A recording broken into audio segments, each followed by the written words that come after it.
Salam sejahtera, anda bersama Huda dalam pantau agenda reformasi, dan untuk jam ini kami ingin memberi tumpuan kepada satu isu yang tercetus baru-baru ini dan juga satu isu yang sering timbul, sering kita lihat terutamanya menjelang musim pilihan raya, iaitu mengenai dengan isu sentimen perkauman dalam retorik politik. Tapi sebelum kita ke perbincangan, kita ingin mulakan dengan beberapa laporan di mana polis mengesahkan sedang menjalankan siasatan terhadap Presiden PAS Tan Sri Abdul Hadi Awang berhubung kenyataannya yang dipercayai menyentuh isu 3R, agama, raja dan kaum, iaitu pada had. Dan menurut Timbalan Pengarah Forensik Penerangan Strategik Jabatan Siasatan Jenayah Bukit Aman, Datuk G. S. Suresh Kumar, Abdul Hadi mendakwa DAP mahu mengekalkan pengertian Islam di dalam perlembagaan berdasarkan tafsiran penjajah yang menjunjung liberalisme dan kebebasan yang diamalkan oleh negara barat. Katanya kenyataan itu dipercayai dilakukan melalui hantaran Facebook Abdul Hadi pada Sabtu lalu dan ia turut diulas dalam artikel yang diterbitkan portal berita New Straits Times pada tarikh yang sama. Justru itu, siasatan dijalankan oleh Unit Siasatan Jenayah Terkelas bahagian D5, Jabatan Siasatan Jenayah Bukit Aman di bawah Seksyen 4-1 Akta Hasutan 1948 dan Seksyen 233 Akta Komunikasi dan Multimedia 1998. Suresh menegaskan siasatan masih dijalankan dan orang ramai dinasihatkan agar tidak membuat sebarang spekulasi yang boleh mengganggu proses siasatan.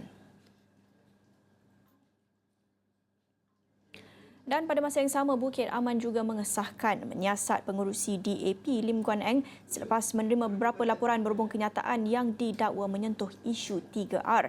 Siasatan dijalankan oleh Unit Siasatan Jenayah Terkelas USJT bahagian D5 Jabatan Siasatan Jenayah Bukit Aman di bawah Akta Hasutan 1948 dan Akta Komunikasi dan Multimedia 1998. Menurut Timbalan Pengarah Jabatan Siasatan Jenayah Bukit Aman, Datuk G. Suresh Kumar, siasatan masih dijalankan dan menasihatkan orang ramai agar tidak membuat sebarang spekulasi yang boleh mengganggu proses siasatan.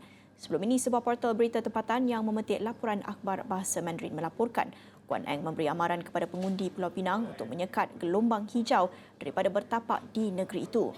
Dan Guan Eng mendakwa ia akan mengakibatkan tokong Buddha dimusnahkan dan orang bukan Islam berdepan pelbagai sekatan.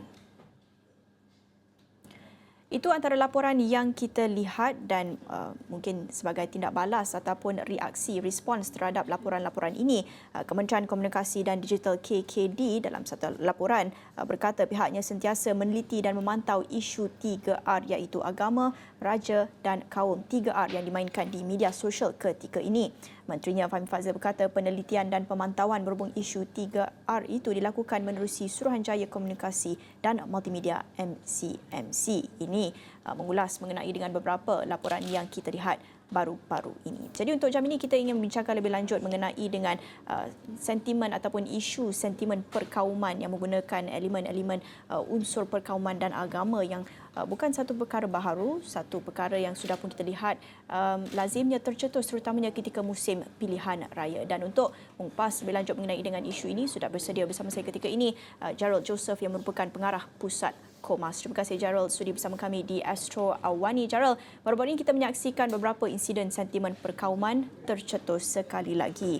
Ini ketika negara menuju ke pilihan raya negeri PRN di 6 negeri tak lama lagi. Pandangan Gerald bukan sahaja dalam pengalaman berada di pusat Komas tetapi sebelum ini sebahagian daripada Suhakam. Mengapa Gerald melihat ini seolah-olah menjadi rutin, satu kebiasaan setiap kali kita menuju ke pilihan raya?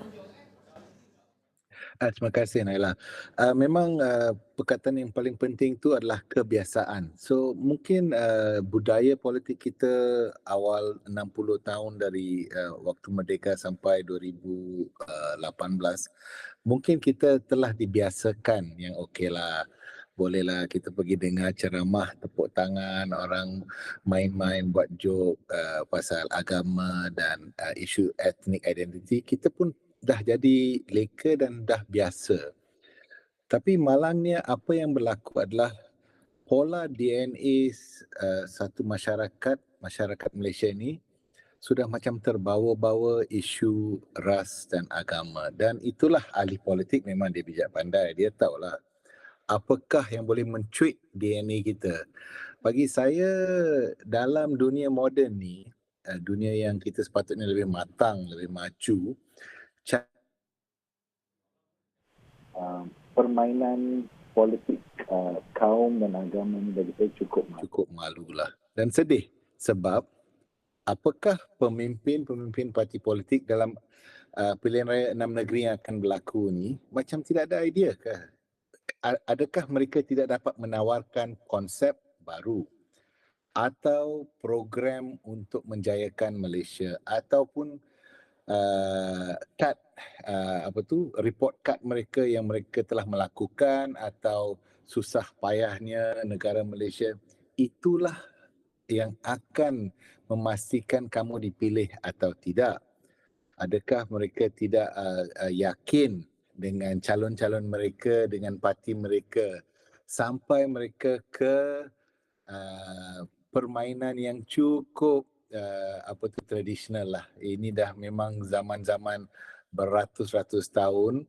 Siapa yang angkuh dia menang. Siapa yang besar, yang power, dialah nak menang. So kita menggunakan isu agama dan etnik, tapi ini bukan saja di Malaysia ya. Secara jujur di mana-mana pun sekarang kita lihat di sebelah Europe pun parti-parti yang dulunya tidak berani bersuara macam ni sekarang dah mula bangkit sikit. Oh, kita kena mempertahankan Europe untuk orang Europe. Begitulah malangnya. Di India ada bahagian yang majoriti dia Hindu, so kita kena jaga identiti Hindu. Di Malaysia majoriti dia Islam, Melayu, begitu. So bagi saya ingat kalau selama kita memainkan isu agama dan etnik, mungkin kamu boleh menang sedikit sini sana, mungkin boleh, tapi apakah yang kamu berani bersiap sedia? Apakah kesan dia kepada negara kita sesudah pilihan raya? Semakin lama kita nak negara yang kuat, bersatu, boleh menyelami dalam bidang ekonomi antarabangsa, tapi tak boleh, tak berani sebab kita dibahagi-bahagikan. Bagi inilah saya merasa kita harus buat satu untuk ni. Cukuplah main dengan politik agama dan kaum. Tak perlu ya, baru mengapi-apikan agama dan kaum. Senang nak dapat penyokong semua. Oh, saya akan datang untuk menjaga, demi menjaga agama dan etnik. Tak susah. Tapi tak perlulah kita gunakan cara itu. Kamu akan diingati dalam sejarah Malaysia sebagai seorang yang memperlekehkan orang lain. Dan kamu adalah dipilih sebagai wakil rakyat satu kawasan seluruh Malaysia. So, janganlah kamu pilih kasih. Gerald, setiap satu kenyataan ataupun insiden membabitkan kenyataan berbau perkauman ataupun xenofobik ini dikumpul oleh Pusat Kumas, disatukan dalam satu laporan setiap tahun sejak tahun 2015 lagi. Dalam laporan yang Pusat Kumas keluarkan terbaru pada tahun lepas, apa antara penemuan yang paling signifikan yang boleh dikongsikan terutamanya ketika tempoh pilihan raya umum PRU 15 tahun lepas? Mungkin apa yang kita dapat adalah parti atau ada calon yang cuba membuat representasi berdasarkan kaum.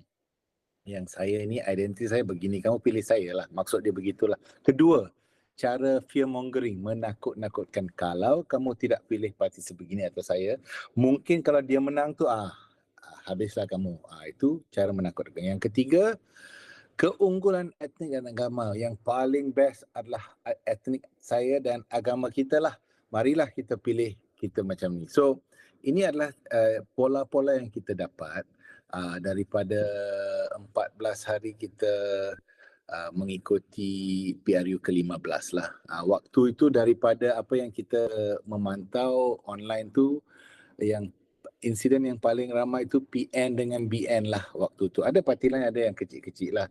Tapi inilah yang kita telah tangkap daripada cara-cara mereka menjual kempen mereka. Jadi daripada taktik-taktik yang dikesan dalam kalangan ahli politik, pemimpin politik ketika PRU 15 ini, adakah mungkin berbanding tahun-tahun lepas, Pusat Kumas dapat mengesan bahawa retorik perkauman, retorik menggunakan agama ini dalam kalangan parti-parti politik ada menunjukkan trend menaik ataupun menurun berbanding dengan PRU sebelum ini? Dan adakah masyarakat juga menunjukkan mungkin sebarang penolakan, dah tak minat dengan retorik ini ataupun masih lagi popular dan masih berkesan? Bagi saya ada dua lah. Malangnya dia masih berkesan, tapi saya cukup gembira ini telah menjadi satu bahan perbincangan nasional. Sebab selama ni, zaman dulu susah kita nak bincang pasal isu kaum, agama lebih.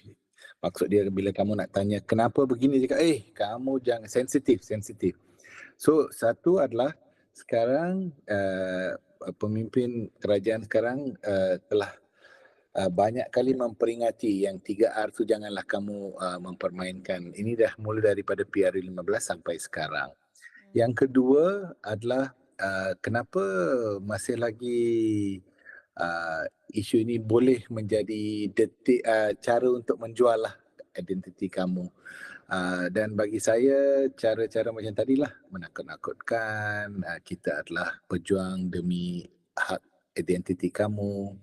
Dan bagi saya yang ketiga, yang satu lagi adalah kamu harus pilih saya sebab kalau tidak ini adalah agenda orang luar. Bagi saya tak betul lah.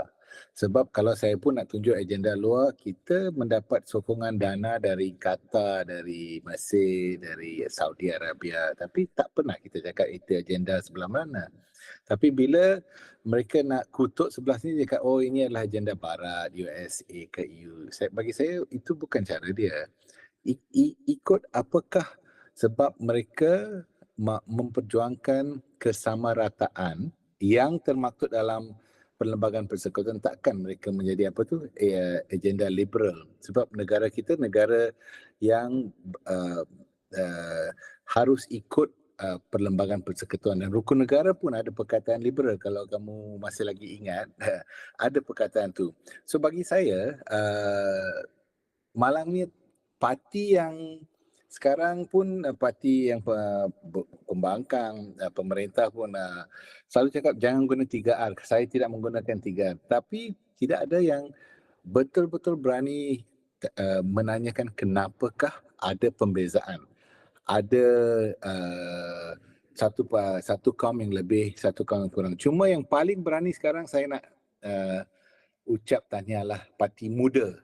Orang parti muda yang paling berani menonjolkan yang Malaysia ni tidak sepatutnya ada di satu tahap begitu. Tapi kamu dah tadi Naila pun dah cakap yang ada polis report terhadap parti pejuang PAS ya, Hadi Awang, dan sekarang ada counter argument untuk investigate DAP. So bagi saya kita harus fikir sesiapa yang cuba mempertahankan hak kesamarataan dan bertanyakan kenapa ini tidak sama rata, itu bukan isu perkauman. Mereka yang cuba menjual yang dalam negara Malaysia itu ada dua tahap kewarganegaraan. Satu geng dapat lebih sikit, satu geng dapat kurang tu. Itu bagi saya masalah dan itu tidak harus dibenarkan.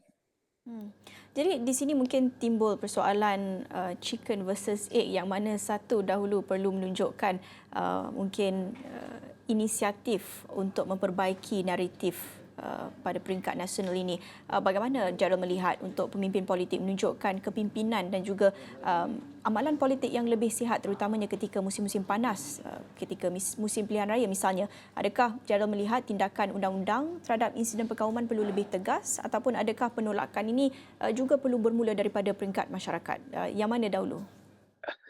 Ya, bagi saya sebab kita dah tahu musim macam ni lah kalau jadi kan, dah tahu dah, bukan kena tunggu sampai bulan Julai baru kita nak buat amaran-amaran. Kenapa bulan 1 tidak memastikan semua parti duduk bersama dengan polis lah, dengan Perdana Menteri lah, untuk ada satu gentleman agreement untuk apa yang boleh kita lakukan, apa yang tidak. Sebab ini akan berlaku. Tapi yang kedua adalah persoalan dia, adakah parti-parti kita tidak ada talent dan kewibawaan parti untuk dijual? So mungkin kita harus tanyalah mereka yang selalu memainkan agama dan etnik tu. Maksud dia parti kamu kosong lah, tidak ada talent ke, wibawa, kamu asyik-asyik tak main ni. So bagi saya sejak 2000, saya ingat kalau tak salah 15 kan, Syur Majlis Koordinasi Perpaduan Negara NUCC, National Unity Coordinating Council, telah memberi cadangan. Kalau kita nak mau ke depan tu kena tambah baik sikit lah. Rang undang-undang Suruhanjaya Keharmonian, ada satu undang-undang perpaduan nasional dan perbaiki undang-undang jenayah kebencian kaum dan agama. Inilah yang paling perlu dalam 10 tahun yang lalu ni. Banyak kerajaan yang dah masuk dia janji nak buat. Tapi malangnya menteri-menteri perpaduan selama ni masih lagi tidak berani mengangkat untuk melakukan apa yang telah disyorkan oleh NUCC, dan ini adalah Suruhanjaya yang telah diwujudkan di bawah Perdana Menteri Najib waktu itu, Barisan Nasional, dan syor itu diterima, tapi malangnya tidak ada follow up lah kepada isu itu. So bagi saya, satu adalah perundangan, tapi yang paling penting adalah menyiapkan kita pengundi, menyiapkan masyarakat, menyiapkan pelajar-pelajar, anak-anak muda di universiti. Janganlah terikut-ikut begini. Tapi tak ada program nasional melawan kebencian. Tiada program nasional yang memastikan cikgu, pensyarah juga tidak mempermainkan isu-isu ini. Yang kita tahu cuma 2-3 insiden yang keluar di media. Tapi apakah perbincangan secara leka di dalam ruang-ruang lecture hall dengan pensyarah, adakah mereka akan mempertahankan konsep masyarakat madani, Malaysia for all, kita ni equal under the Malaysian Sun yang telah disarankan oleh Duli Sultan Perak itu? Tapi saya tak dengar pun. So mungkin naratif pendidikan tu masih lagi tidak jelas lah bagi saya, dan saya agak kecewa sebab semua orang cakap pendidikan tu perlu, tapi tidak buat apa-apa yang mendadak lah untuk mengubah naratif dalam pendidikan masyarakat. Bukan saya di sekolah ya. Yang paling problematik tu dewasa. Kita dah terjebak dalam ruang perkauman ni. Okey, baik. Banyak lagi yang kita nak bincangkan untuk jam ini, tapi kita akan bertarik seketika. Jangan ke mana-mana, kita kembali selepas ini.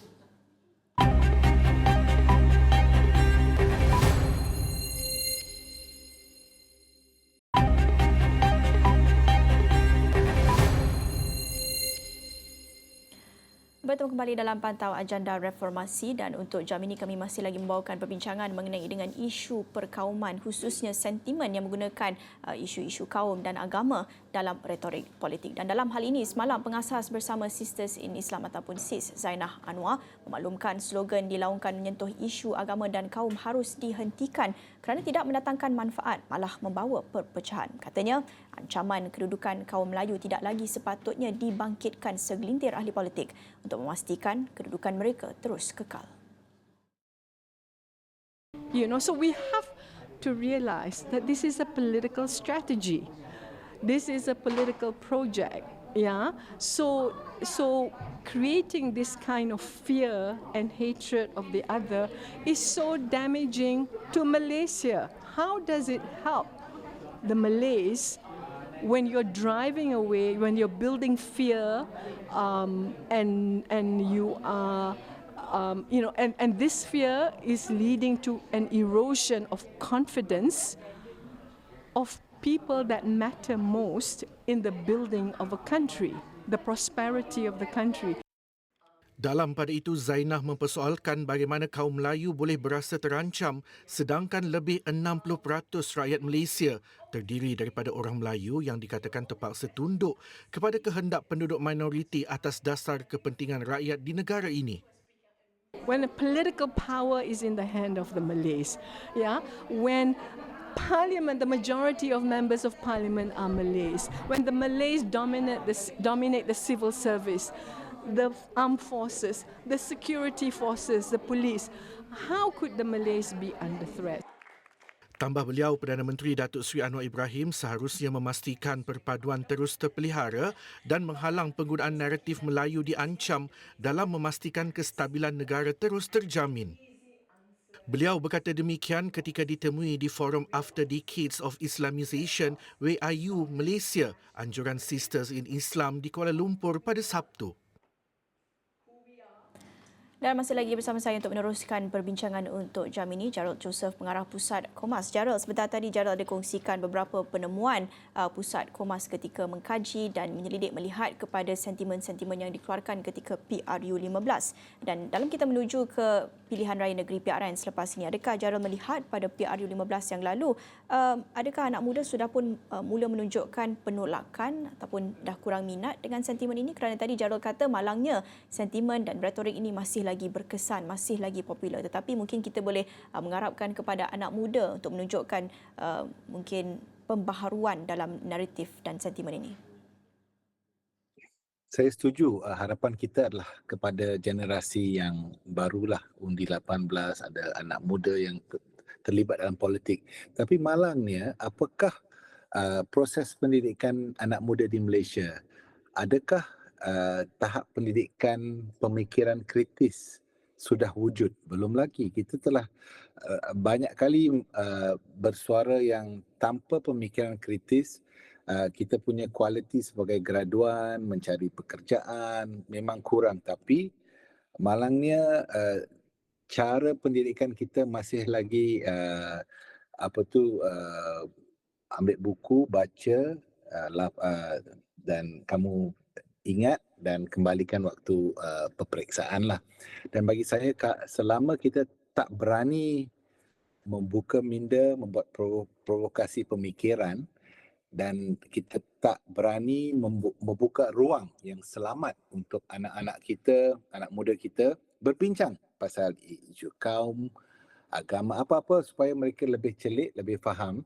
Dan guru-guru kita, pencara-pencara kita janganlah cuba masukkan aliran-aliran perkauman. Bagi saya, selama itu anak muda pun sudah dipengaruhi. So PRU ke-15 malangnya bagi saya daripada tren-tren anak muda, pola pengundian mereka pun bukannya satu pengundian yang mendadak dan yang baru. So bagi saya masih lagi banyak kerja harus dilakukan. Mungkin parti-parti macam parti muda tu yang berani bersuara mungkin boleh mempengaruhi pemikiran. Jangan kita terikut-ikut dengan generasi yang lama lah.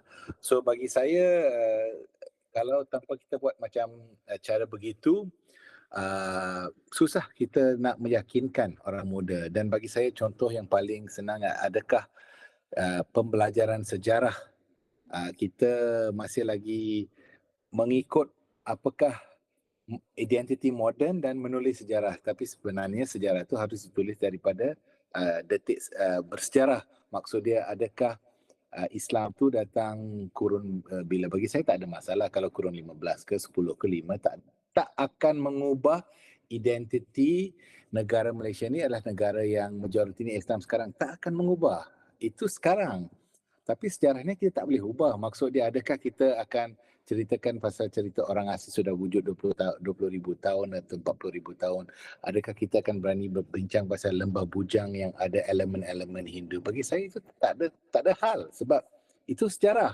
Sekarang ini kita dah ubah menjadi Malaysia yang macam ni lah. So pemikiran kritis yang paling penting bagi saya dan anak muda terlalu senang terikut dengan sentimen race dan religion, agama dan identiti politik perkauman. Malangnya ini bukan saja penyakit di Malaysia, semakin menjadi-jadi juga di negara lain. Melihat kepada trend ini, apa risiko ataupun bahayanya kepada negara dan khususnya sistem demokrasi, kesihatan demokrasi negara sekiranya kita terus biarkan politik tercemar dengan isu-isu perkauman? Bagi saya, demokrasi akan tergendala sebab apa yang kita dapat adalah demokrasi yang pemilihan kita macam tersekat disebabkan kita terpengaruh memilih cuma satu kelompok orang. Kita tidak akan melihat isu kewibawaan, isu kualiti, isu polisi, sebab kita ditakut-takutkan tak apalah dia tu tak boleh jadi ahli politik ke, parti tu tak boleh pakai pun tak apalah, kita pilih aja sebab dia tu kita punya geng. Itu bahaya bagi saya. Demokrasi adalah memberi kamu peluang yang benar-benar kamu berani nak pilih A kali ni ke B sebelah tu ke, lepas tu nak tukar C pun boleh. Tapi bukan sebab kamu rasa identiti dan agama kamu akan hilang. Macam tadi yang telah dikatakan oleh Zainah Anwar kan, apa yang ditakutkan? Di Malaysia adalah yang satu-satunya negara, saya ingat satu atau dua negara di dunia di mana majoriti itu yang diberi pertolongan diskriminasi positif. Negara-negara lain bila mereka ada konsep macam dasar ekonomi baru atau Bumi Putera itu lebih kepada kelompok-kelompok kecil minoriti. Tapi di Malaysia, saya mungkin di South Africa pun, yang majoriti itu yang diberi lebih pertolongan. Bagi saya pertolongan itu tak ada hal sebab kita nak pastikan yang terlepas daripada ruang ekonomi, ruang sosial tu diberi peluang. Tapi yang penting dia, adakah ini akan membuat satu lagi diskriminasi secara institusional lah. Dan Zainah tadi telah berbicara apa yang nak ditakutkan. Majoriti dah memang majoriti, kita tak boleh ubah majoriti. Dari segi semua kerja-kerja di kerajaan, di jawatan-jawatan tinggi, semua dah diambil oleh kaum Melayu dan Islam. So apa yang nak ditakutkan? Yang menjual ketakutan inilah yang kita kena stop sebab itu adalah tipu hela yang paling besar. Kita sebagai warga negara tidak sepatutnya takut kepada satu sama lain. Setakat kita takut setakat itulah Malaysia tidak akan maju. Okey, baik. Terima kasih. Itu tadi Jarod Joseph, Pengarah Pusat Komas. Terima kasih sudi bersama kami untuk mengulas mengenai isu retorik yang menggunakan unsur-unsur perkauman, terutamanya dalam retorik politik dalam kalangan parti-parti politik dalam kita menuju ke musim yang cukup hangat iaitu musim pilihan raya. Itu saja untuk pantau agenda reformasi jam ini bersama saya Nalhuda. Salam hormat.